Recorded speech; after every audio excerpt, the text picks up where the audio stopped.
गांव में रामदास अपनी पत्नी मीरा के साथ रहता था। रामदास मछलियां बेचने का काम करता था। आज नाश्ते में क्या बना है? मछली, पनीर की सब्जी, अरहर की दाल और ऑमलेट तैयार किया है। सभी चीजें बहुत स्वादिष्ट बनी हैं। ठीक है, जो भी बनाया है ले आओ। नाश्ता करने के बाद रामदास मछलियां पकड़ने नदी पर जाता। दिन भर धूप में मछलियां पकड़ने के बाद रामदास घर लौटता। आ गए, मुखिया जी का आदमी आया था। पूरे गांव में अनाउंसमेंट करके गया है कि गांव में फ्लू फैल रहा है और गांव के हर एक आदमी को मास्क देकर गया है। ये रहा तुम्हारा मास्क। मास्क लगाने से क्या फ्लू नहीं होगा? हाँ, वो कह रहा था कि ये मास्क सरकार ने भिजवाए हैं। इस मास्क से 100% प्रोटेक्शन है और एक बार अगर किसी का मास्क खो गया ना तो दोबारा नहीं मिलेगा। और बिना मास्क के घर से बाहर निकलने की इजाजत किसी को नहीं है।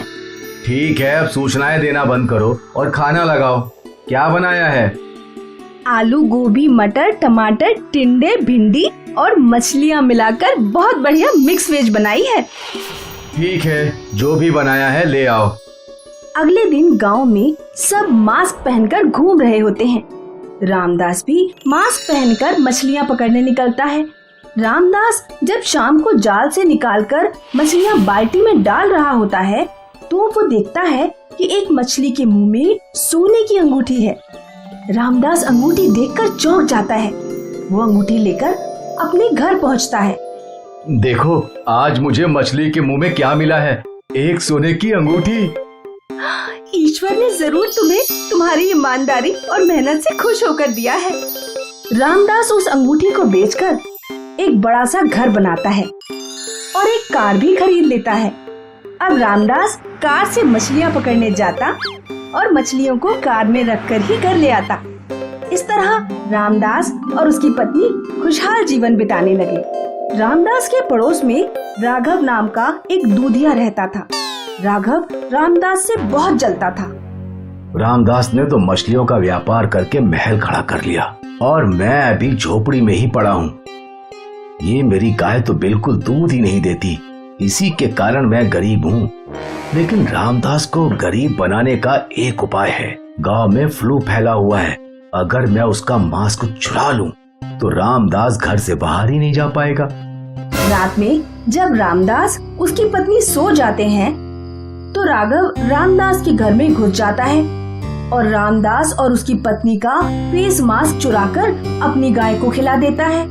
अगले दिन रामदास जब काम पर निकलने वाला होता है तो वो पूरे घर में फेस मास्क ढूंढता है, लेकिन उसे नहीं मिलता। दोनों फेस मास्क गायब हैं।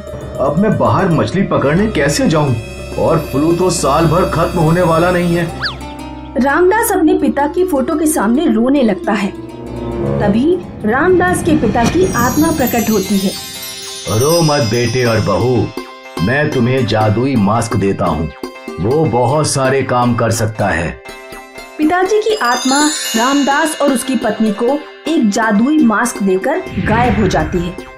रामदास की पत्नी जैसे ही जादुई मास्क पहनती है उसकी सूंघने की शक्ति एकदम से बढ़ जाती है। तुम्हारे कपड़ों में से लेडीज परफ्यूम की महक क्यों आ रही है? अरे बाजार में मछलियाँ बेचने जाता हूँ तो बहुत सारी औरतें भी मछलियाँ खरीदने आती हैं।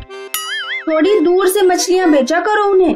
अगले दिन जब जादुई मास्क पहनकर रामदास नदी किनारे जाता है तो वो अपनी सूंघने की शक्ति से पहचान लेता है कि नदी में मछलियाँ किस जगह पर हैं। जादुई मास्क की वजह से रामदास पहले से दोगुनी मछलियाँ पकड़ पाता। अब हम अपनी कंपनी खोलेंगे और मछलियाँ निर्यात करना शुरू करेंगे। जादुई मास्क की वजह से रामदास का धंधा 2 गुना हो गया। एक दिन रामदास और उसकी पत्नी जादुई मास्क के बारे में बातें कर रहे थे। आज हम जो भी हैं, पिताजी द्वारा दिए गए इस जादुई मास्क की वजह से हैं। राघव खिड़की से रामदास की सारी बातें सुन लेता है। जब रामदास और उसकी पत्नी मास्क उतारकर सो जाते हैं तो राघव उनके घर में घुस जाता है और जादुई मास्क चुराने की कोशिश करता है। राघव जैसे ही जादुई मास्क छूता है उसे करंट लगता है और वो बेहोश होकर गिर पड़ता है। अगले दिन जब रामदास और उसकी पत्नी सोकर उठते हैं तो वो राघव को अपने घर लेटा हुआ पाते हैं। रामदास और उसकी पत्नी समझ जाते हैं कि राघव ही वो चोर है। उसने ही पुराने मास्क चुराए थे और अब वो जादुई मास्क चुराने आया था। रामदास राघव को पुलिस के हवाले कर देता है। मुकेश राजस्थान के एक गांव में पला बड़ा था और दिल्ली की एक मल्टीनेशनल कंपनी में काम करता था। अक्सर गांव से मुकेश की माँ का मुकेश के पास फोन आता। बेटा, तेरी उम्र 30 साल होने वाली है, शादी कब करेगा? कर लूंगा माँ, आप शादी की इतनी चिंता क्यों करती हैं? बेटा, मैं तो हमेशा यही सोचती रहती हूँ कि तू कब बहू को लेकर गांव आएगा। माँ, जब किसी लड़की से प्यार होगा तो जरूर उससे शादी कर लूंगा। एक दिन मुकेश की कंपनी में मीटिंग होती है। अब हमारी कंपनी चाइना में अपने प्रोडक्ट्स बेचना चाहती है। हम चाइना में अपना नया ऑफिस खोल रहे हैं, तो तुम लोगों में से कौन कौन वहाँ जाना चाहेगा? सर, मैं वहाँ जाना चाहता हूँ क्योंकि मुझे कुंफू भी सीखना है। अपनी कंपनी के कुछ लोगों के साथ मुकेश चाइना पहुँचता है। ऑफिस की छुट्टी होने के बाद हर शाम को मुकेश एक चाइना के एक मार्शल आर्ट गुरु से कुंफू सीखने जाता था। मार्शल आर्ट गुरु की एक बेटी थी, जगमा। जगमा ने कई बार मुकेश की कुंफू सीखने में सहायता की। जगमा और मुकेश एक दूसरे के प्रेम में पड़ जाते हैं। मुकेश जगमा को हिंदी बोलना भी सिखा देता है। एक दिन जगमा अपने पिता से आज्ञा लेकर मुकेश से शादी कर लेती है। कुछ दिनों बाद चाइना में कोरोना वायरस फैल जाता है। मुकेश की कंपनी अपने सभी एम्प्लॉइज को इंडिया वापस बुला लेती है। मुकेश जगमा के साथ इंडिया वापस लौटता है। मुकेश कंपनी से कुछ महीनों की छुट्टी लेकर जगमा के साथ गांव जाता है। लो माँ, मैं बहू ले आया हूँ। गांव के सभी लोग मुकेश की चाइनीज बहू देखने आते हैं। बेटा, तुझे हमारे देश में कोई लड़की नहीं मिली जो तू चाइना से बहू लेकर आया? माँ, अब बहू तो बहू ही है, फिर चाहे इंडिया की हो या चाइना की। वैसे भी ग्लोबलाइजेशन के दौर में पूरी दुनिया एक गांव की तरह ही हो गई है। लेकिन ये तो हमारी भाषा भी नहीं समझ पाएगी। नहीं माँ, जगमा को हिंदी बोलनी आती है। जगमा, हिंदी में कुछ बोलकर दिखाओ। नमस्ते सासू माँ। जगमा रात में 3 बजे ही उठ जाती थी और खूब आवाज निकाल निकाल कर हा हैया हु कुंफू का अभ्यास किया करती थी। एक दिन जब जगमा कुंफू प्रैक्टिस कर रही थी तो उसका हाथ छत से लटकी दूध की मटकी पर लग जाता है। मटकी गिरकर फूट जाती है और सारा दूध फैल जाता है। अरे मुकेश, तू ये कैसी बहू ले आया है? एक तो आधी रात में उठकर चिल्लाती है और अब तो इसने घर की चीजें भी तोड़ना शुरू कर दिया है। इतना गाढ़ा दूध बर्बाद कर दिया। अरे माँ, थोड़ा सा दूध ही तो गिर गया, तो क्या हो गया? मैं डेयरी से जाकर ले आऊंगा। एक दिन मुकेश की माँ को सर्दी जुकाम हो जाता है और 3-4 दिनों तक ठीक नहीं होता। मुकेश की माँ टीवी पर चाइनीज कोरोना वायरस की खबर देख लेती है। वो मुकेश से कहती हैं, बेटा, लगता है मुझे कोरोना वायरस हो गया है और इसका कारण तेरी बहू है। ये जरूर चाइना से कोरोना वायरस लेकर आई है। ऐसा कुछ नहीं है माँ, ना जगमा वायरस लेकर आई है और ना ही तुम्हें वायरस है। ये सामान्य सर्दी जुकाम है, कुछ दिनों में ठीक हो जाएगा।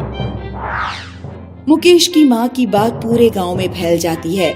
गांव के जिन जिन परिवारों में लोगों को सर्दी जुकाम होता है वे जगमा पर कोरोना वायरस फैलाने का शक करने लगते हैं।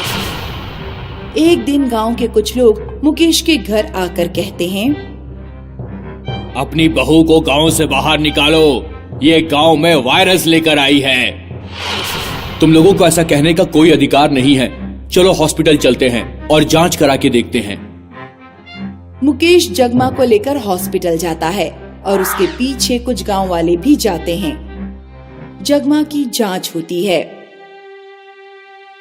जगमा को कोरोना वायरस नहीं है। फिर कुछ गांव वाले भी अपनी जांच कराते हैं। गांव वालों में भी किसी को कोरोना वायरस नहीं होता। देखा तुम सब गांव वालों ने, बिना किसी जांच पड़ताल के किसी भी तरह का इल्जाम लगाना ठीक नहीं है। और जब भी कोई इस तरह की संक्रामक बीमारी फैलती है तो ना हमें घबराना चाहिए और ना फालतू में अफवाहें फैलानी चाहिए। डॉक्टर के पास जाना चाहिए और अपनी जांच करवानी चाहिए।